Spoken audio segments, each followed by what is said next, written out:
This is News 25 with Deanna O'Donnell and Unette Gentry. News 25, local news you can count on. News is brought to you by J.K. Nelson Law, voted best of Pahrump for 4 years. Give them a call, 775-727-9900. News is also brought to you by Desert View Hospital. You can count on us. Welcome to KPVM TV and Ace Country Radio's News 25. I'm Deanna O'Donnell. And I'm Unette Gentry. It is Tuesday, April 18th. Happy Tax Day. Happy Tax Day. Well, that's a new one. All right, Fire Chief Scott Lewis decided to address the Board of County Commissioners and give accurate information regarding the status of the department and why supply chain issues, staffing shortages, and the county's own financial hurdles have his hands tied when it comes to what he can do as the fire chief. The chief adds that he is not part of the union and county negotiation process. Lewis pleads with the county to find other funding sources to finance the growing department's needs. Fire Chief Scott Lewis made a presentation to the Board of County Commissioners regarding the condition of the department, including training, personnel, equipment, buildings, and future plans. The supply chain problem is real. It impacts us each and every day. So when we draw these comparisons, we also have to understand what are our risks. We don't have rail systems, we don't have bridges, we don't have tunnels, we don't have high-rises, we don't have high-level hazardous material, we don't have commercial airports, we don't have refineries. We are a rural community, and thus we need to embrace who we are so we can understand where we need to be. And where we need to be is the absolute best rural / suburban community fire department in the country. Staffing has been an issue since the very day I arrived here. It continues to be because we are often poached of some of our best members. The communities on the other side of the hill definitely appreciate what we do, how they're trained, and they seek that type of guidance because they can put them their turnkey. They can place them right in the positions over there. In 2020, we hired 6 additional personnel. And in 2022, we allotted 6 additional. It's been challenging as we come out of COVID and this national shortage to fill those positions. But those positions are there and they're funded and they were approved by you. What new equipment? You may remember most of this stuff. You, as a board, approved it. New power gurneys with auto load systems, CARES funding. Power gurney striker restraint kits, CARES funding. New striker medical chairs, CARES funding. New suction units. An automated chest compression machine for each of the frontline ambulances that do automatic chest compressions, so it frees up the staff to do other tasks during cardiac arrest. LifePak defibrillator cardiac monitors, CARES funding. New King Vision intubation camera systems, CARES funding. COVID protection equipment, CARES funding. New 800 megahertz radios. Our new EMS top book computers, our new EMS billing software. The controlled bleeding kits for active assailants, a ballistic vest for our personnel in the event that we have an active assailant. We need new ambulances. Our ambulances are used frequently, they're used hard, they put a lot of miles on them, and we have placed orders for new ambulances. We have been waiting 2 years for one of our new ambulances, and it's still not on the line.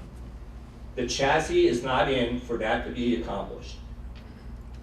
The yard, the manufacturer's yard where those ambulances are made are near bare because they simply can't continue with the projects without the chassis. We have 2 new chassis that have arrived over in Henderson that are ours that are going to be converted to ambulances by taking the existing boxes off our ambulances here and re-chassised, but we're in a long line. The chassis have been there since November and we are still in line just to have those remounts done. We have received a new fire engine in 218-219. We have placed an order for another new engine, and it's going to be a 3-year project. 1 year was just getting it into the pipeline, 2 years waiting for the process, and a third of the 3 years will be the construction.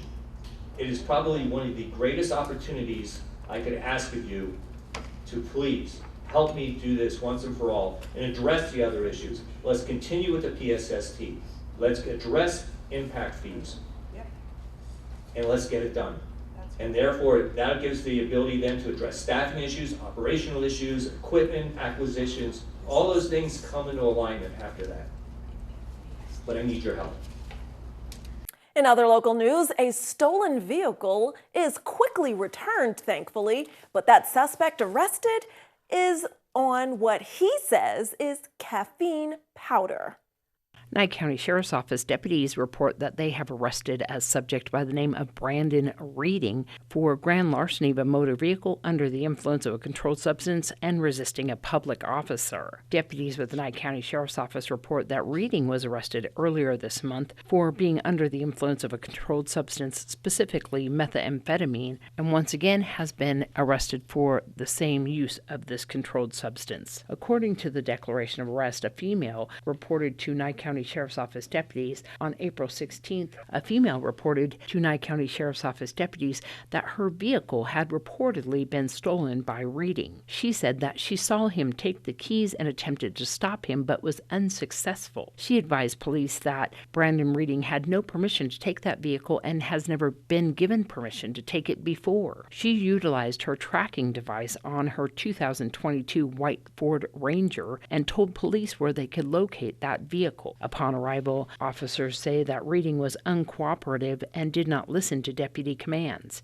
In fact, he barricaded himself inside the truck and had to be physically removed by deputies. At that time, they say that Reading had thrown a small metal canister underneath the vehicle. He described it as caffeine powder and that he had just taken it. Officers say that Reading physically resisted them and refused to be placed into handcuffs. In fact, he was pulling his arms into his chest area, displaying hyperactivity, constant twitching, and movement in his body. Also, an inability to sit still and constant rapid speech. Deputies also report that he was sweating, had wide eyes, and constricted pupils. Officers say that he was hit with 3 rounds of a less than lethal shotgun, which did not make him fall down or subdue him. Reading was taken into custody earlier this month for being under the influence of methamphetamine. Deputies were able to take him into custody and transport him to the Nye County Sheriff's Office Detention Center. I heard of cocoa powder. I haven't heard of caffeine powder. I have not either. It's a new one. Yeah, hope it's something that you can wean off slowly. And we'll have much more local and national news when News 25 returns. Watching News 25, the most recognized and farthest reaching local news in Nye County. News 25, local news you can count on. Well, the Regional Planning Commission approved a proposal to build townhomes across from the Ian Deutsch Government Complex and near the Nye County Detention Center, but that wasn't their main concern for the homes being built at that location. The Regional Planning Commission moved forward with the plan that would bring townhomes to a 1-acre parcel located at 1571 East Basin Avenue, consisting of 6 buildings that include 4 townhomes per building for a total of 24 units. These places are going to be for sale or just for rent or lease? Actually, it's option for both. They can either rent or sell, either one. Okay. And you do know that you're building right next to a dispensary, correct? Yeah. Just letting you know. Dispensaries right now, they are everywhere right now. And, there's no possible way to. I don't have a lot of dispensaries right next to homes, so I just want to let you know. Okay, all right. Yes, I want to clarify, because it sounds like everybody's picking on this poor old little facilities. I just made the comment to let people know there is a dispensary there, okay? Not that the dispensary is the bad guy to this whole story, that there is a dispensary there. But I didn't get an answer on one item. What is actually the rent or price for these places? Do you have something roundabout? From what I understand, they are renting for about $1,200 a piece, $1,200 for that size townhomes. 1,000 square foot? Yes, $1,200. That's it, neighborhood, plus or minus. Okay, and that's just for rent, or is that lease? That's for the rent. Okay, what about a lease? Lease probably would be something similar. If somebody wanted to buy one of those units, since they're Uh, townhouses. for buying, I can't give you the precise figure, but something close. I mean, just 200, around. 220, something like that. I will call for the vote, starting with Commissioner Turner. Aye. Aye. Aye. Aye. Nay. Aye. Okay. All right. In today's health news, if you're not a fan of intense workouts, fortunately, there are other ways to stay in shape and keep healthy, like going for a walk. In fact, a simple study shows that walking for a quicker pace just for 30 minutes a day could help reduce the risk for things like heart disease. Cardiologist Dr. Tamina Singh with Cleveland Clinic explains exactly why. Walking or really any aerobic activity helps make the heart a bit more efficient.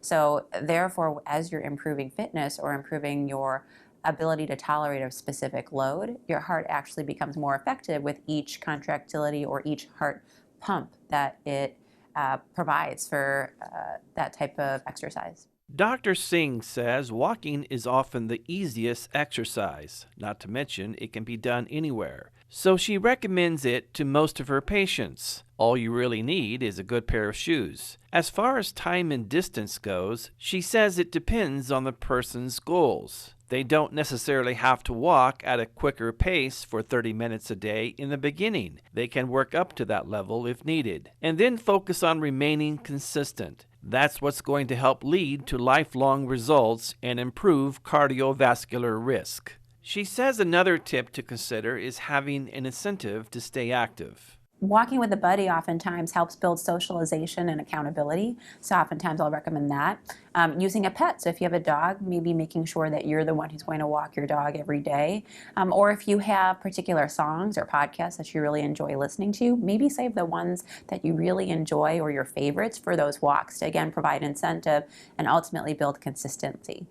And medical experts also say that you should not feel bad if you miss a day of walking or didn't do as much walking as you wanted. What matters is being intentional about it and trying to develop that good habit. Stay tuned. We'll be right back. Watching News 25, brought to you by Mountain West Lawyer, Injury Attorneys, 727-9500. News 25, local news you can count on. Well, the Bureau of Land Management is offering a $10,000 reward for information leading to the arrest and conviction of the person or persons responsible for the harassment and shooting of an approximately 6-year-old female wild burro near the Last Chance mountain range in northern Pahrump. On November 28th of last year, a member of the public contacted the BLM Southern Nevada District after he discovered an adult female burro was deceased on his property. A necropsy revealed that the burro had presumably been shot as many as 3 days before it finally succumbed to its injuries. Anyone with information about this incident is encouraged to call the BLM crime hotline at 775-861-6550. If you missed any of that, it is on our KPVM Facebook page. We're hoping that anybody can do something about this crime. Definitely something very sad there. And News 25's student reporter Rory Rosell is bringing us some record-breaking information about Mojave Max. He has still been brumating, has not come out of his burrow, and is setting a record. We think it's because of these record cool temperatures in our area. Here we are, April 18th, and our beloved Mojave Max has still not come out from his brumation, which is hibernation for reptiles. Last year he emerged from his brumation on March 26th. However, this is one of our coldest springs yet, and Mojave Max is still down there snuggled up in his warm burrow. Eventually our evening temperatures will rise and Mojave Max will be out moving around again, but not for long, since he only likes being outside in about 80-degree weather, which in southern Nevada we don't see very often. And if you're listening to this, Max, we're waiting for you to come on out. News 25 WeatherCam is brought to you by Lerner and Rowe Injury Attorney's Office in Pahrump In a wreck, need a check? Call 702-877-1500. All You know, right. John is out and about. We were saying that he's traveling down from Alaska, and we're going to find out what he has in store on his trip after this break. Love to see that.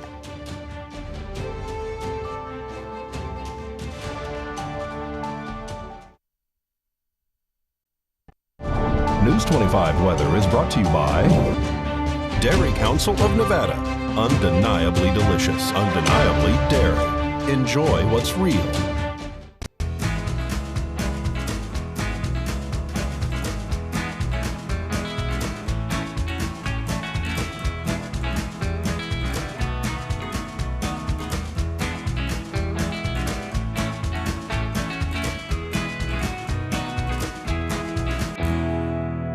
Hi, good evening, Nevada. It's John Kohler on the road for KPVM weather, and as you can see, we've got a little bit of weather here. Standing in the middle of Montana, just outside Great Falls, maybe 50 miles, and enjoying a nice road trip with my son down to America. Snow is kind of a theme for us this trip. We started in North Pole, Alaska. I'll show you a picture of the North Pole Santa Claus house and a picture of the statue of Santa Claus. You'll notice the roadside in front and how high the snow is stacked. So when I talk about the paradise of Pahrump, I'm not always kidding, folks. This is kind of the weather I'm used to. But the weather in Nevada looking beautiful this afternoon and into tomorrow. 49 degrees up in Fernley and Fallon. We've got cute little weather twins. 45 degrees out in Carson City makes you the Cool Spot Award winner. Congratulations. Tonopah saw 48. 53 out there in Goldfield. Beatty at 70 sounds pretty ideal, and in Amargosa, 79 degrees, our Hot Spot Award winner. 75 out in Las Vegas, wonderful weather. In Death Valley, 88 degrees. But here in the paradise of Pahrump, current temperature 71 degrees. It was a high today of 74. Oh, I miss that weather. From where I'm standing, sounds just wonderful. Even those winds at 18 miles per hour, not too bad. Sun rose this morning at 6:06. Setting this evening, look for a gorgeous sunset under partly cloudy skies at 7:20 as we head down to low tonight of 42 degrees. And the rest of the week, looking a little here and there with the sun and the clouds coming and going, but those temperatures rocketing all the way up this weekend into the 80s, high 80s come Sunday. Oh my gosh, 86 degrees looks pretty good. Winds staying relatively calm throughout the week. Lows at night getting to where the water in your pool is going to be wonderful here in just a few days. So good things to look forward to, and I'll look forward to getting back to the studios and into the pleasant climes of Nevada here real soon. Back to the desk. Here's Deanna. Thanks so much, thanks, John. He looked like Cruella de Vil in there. I That was love awesome. that. All the snow. loved What an it. So much awesome fun. on-location weather That shot. was great. Yes, that was great. awesome. Thanks for bringing us that. That was so much fun. Yes, and thankfully it's not snowing like that here in Nevada. Well, in southern Nevada. Yeah, but those temperatures definitely going to change. Thanks so much for bringing us that, and we hope you had a wonderful trip up there. That's going to wrap up this edition of News 25. I'm Deanna O'Donnell. And I'm Unat Gentry, and from all of us here at KPVM and A's Country Radio, thanks so much for joining us, and we'll see you next newscast. Good night. Good night.